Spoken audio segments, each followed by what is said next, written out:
guys, AC Card Shark back again. With Pixel Sandwich. And we are on episode 16 of the Shark and Pixel Show, and today we're going to be hitting up our top 5 best video game sequels of all time. This is going throughout all consoles of all time, just games that we thought that the sequels just totally bested the originals. Right, yeah, just like the ones that had the most improvement from the last part from its predecessor, basically.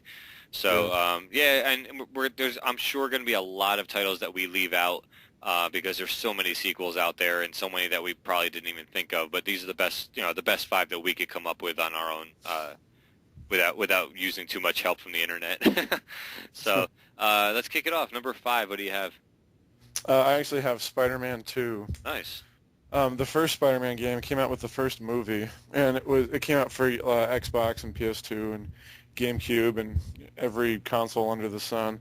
And one of the shitty things about it was that you couldn't go down on the streets. Every time that you tried to go down on the streets, you automatically died. Right. And when people finally saw shots of the second one and found out that you could go wherever you wanted, it pretty much built the entire foundation for what the Spider-Man series is known for at this point. Now the series is getting really stagnant, and they need to do something drastic. But the jump from Spider-Man 1 to 2 was just great. Me being a huge Spider-Man fan, that was a big deal for me. Yeah, I totally forgot about that game, to be honest with you. See, that's what I'm saying. You're going to have picks that are different than mine. That's cool. Yeah. For me, number 5, I had Uncharted 2. And Sweet. I still haven't gotten through the entire game yet, but I already can tell how much better it was than the first one. And not to take anything away from the first one, but the second one is just that much better. And I just totally think that they took that series in the perfect direction it needed to go in to build like a really solid franchise on. And they just improved on like what little faults the first one had. They just really shined it up and like filled the gaps and stuff. And I just feel like that series is going to be epic when they keep continuing down the line with that one. So Yeah, that one was interesting because I thought that the first one was really, really good, and I didn't think that they would have been able to improve on it very much. But yeah, they proved me wrong. Yeah. I mean, they totally did. they did stuff that we didn't even think of, like it's just it's awesome. So but my other 4, I mean, most people are like, oh, that's got to be higher on your list. I'm sure we're going to get that comment. And that's because we're spanning like 25 years, 30 years of gaming rather than like the last 15 years, Yeah. So that's why, it didn't quite make it higher than number 5 for me. But number 4. Number 4, I'm afraid you have this one, GTA 3. Okay. And I picked that because the first 2 GTAs were top-down. They were really limited in what you could do or see. Right. And when I saw screenshots of GTA 3, I got really excited because I was like, oh my God, it's the game that I've wanted it to be for so many years. Right. And I pre-ordered it, and it wasn't really getting a lot of buzz. And it was one of those games that just sold well for years because people kept hearing about it and word of mouth. And it wasn't like the GTA games now where they sell a fuck ton the first week and then do nothing. And then it dies off. Yeah. Really quick, just to chime in, my number 4 actually was GTA 3. So, No way. Yeah, and it was the exact same spot. Yep. And that's why I chimed in and interrupted because I figured we'd just keep talking about it. Yeah, that's weird. And it's funny because your reasoning was exactly why I picked it. It was GTA 2, if you remember, was the top-down, like you were just a little dot on the screen kind of shit. And then all of a sudden it just became this 3D open world, which GTA is now known for. And it was such a huge jump in technology and graphics and options and everything else. It didn't take baby steps. It went from crawling to running, like it just took off out of nowhere. And it created a entire new genre. Exactly. It absolutely did. I mean, like games like Just Cause and all that, I mean, that's all thanks to GTA 3.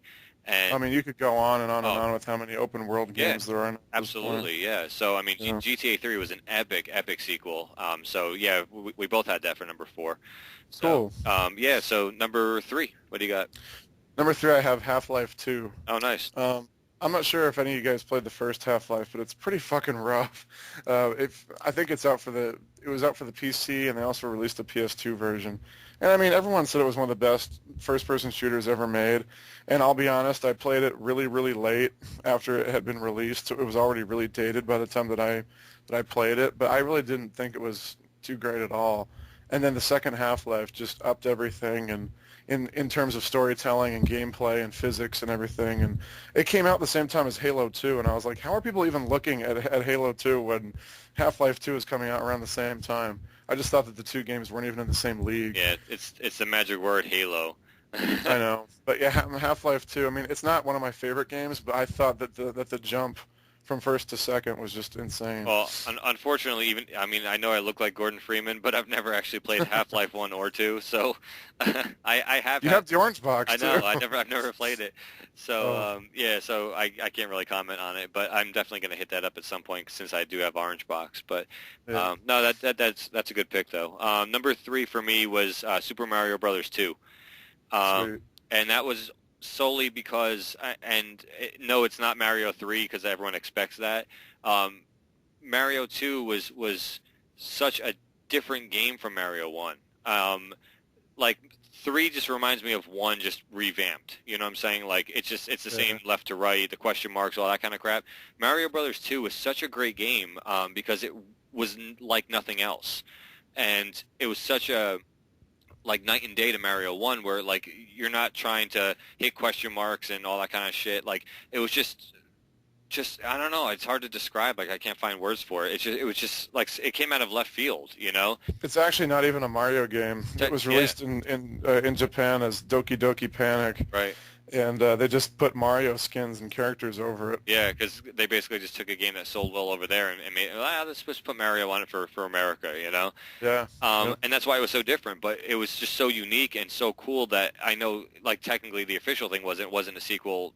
I guess it wasn't meant to be, but it was just so cool that it was so different and, like, different characters, and, like, Bowser wasn't in it, you know? It was like, you know, you were fighting a big mouse with bombs and, like, just stuff that you've never seen even since in a Mario game, you know? Yeah, the real sequel for Super Mario Brothers was just like the first one, but insanely hard, and they only released it in Japan. Yeah. Yeah, so I just thought, you know, for the reason that it was so different was, you know, it definitely was a great follow-up, at least I guess, you know, in America it was a great follow-up. So what do you got for number 2? I have Shenmue 2 Nice. for number 2. You guys know Shenmue is my favorite game series of all time, and if you're going to get down to the nitty-gritty, I think Shenmue 2 is a much far superior game than the first one. The first one, the pacing was extremely slow, even more so than the second one, and the story really didn't go anywhere. And they fixed a lot of things in the second one, like letting you speed up time if you're waiting for a store to open or someone to show up to a certain location. And I just thought they did a great job with the second one. Yeah, I agree. That the pacing was definitely better in the second one. You know me, I don't like slow moving stuff. But number 2 for me was Tecmo Super Bowl. And that was mainly because of the fact that game is responsible for pretty much all football games, even currently. It was the first one to use all the real teams. It was the first one to use injuries, substitutions, fumbles. Believe it or not, that was the first game to actually feature fumbles in a football game, which is so strange to think of a game without that. And it was the first one to use, like, the players, everything. It was basically it's the roots of what Madden is today. But it was done well. That's the only difference. Awesome. So that was number 2 for me. And number 1. Number 1 is Super Mario 2. Nice. That's awesome. It's my favorite. Yeah, it's my favorite Mario game of all time for exactly what you said. Yeah. It's just so different, and people usually give me shit for liking that because I love that it's not a Mario game, but it is my favorite Mario game. Yeah. And it's, you know, just the fact that you could choose your character at the beginning was a huge deal. That's awesome. I was like, really? Cool. I can be Peach? I was like, that's fucking sweet. Yeah. And when I saw that they had different abilities like floating and jumping really high, I was super stoked. So, yeah, I was surprised that we both had that. Yeah, no, that's really awesome because that's probably it's probably my favorite one on the original. The first Mario may be my ultimate favorite just because it's like the original, but Mario 2 is like right up there for me. I love that game. I loved. Yeah, and number 1 for me was actually Mega Man 2. And I almost had that on my list. It's to this day, I mean, with 8 billion Mega Mans that are out there, Mega Man 2 is still my favorite one. And the first one was just absolute crap in comparison to the second one. They made a lot of good strides in how it played and everything, and I just felt that it was probably the best sequel of all the Mega Mans that came out. And to this day, it remains one of the most popular Mega Mans out there, with not just me, but with the general public. Me too. Yeah. It's I think it's the only one I actually own, to be honest with you. I don't think I have the original cart for any other one but Mega Man 2. So I'm ashamed to say I do not own it. yeah, I need to get it. I love that game so much, and I got it off of eBay, I think, for like $5 maybe, something like that. It was cheap, so it's definitely easy to pick up. But yeah, so that's gonna wrap it up, guys. That's our top 5 best video game sequels of all time. So until next time, this is AC Card Shark. And Pixel Sandwich. All right, take care, guys. Late.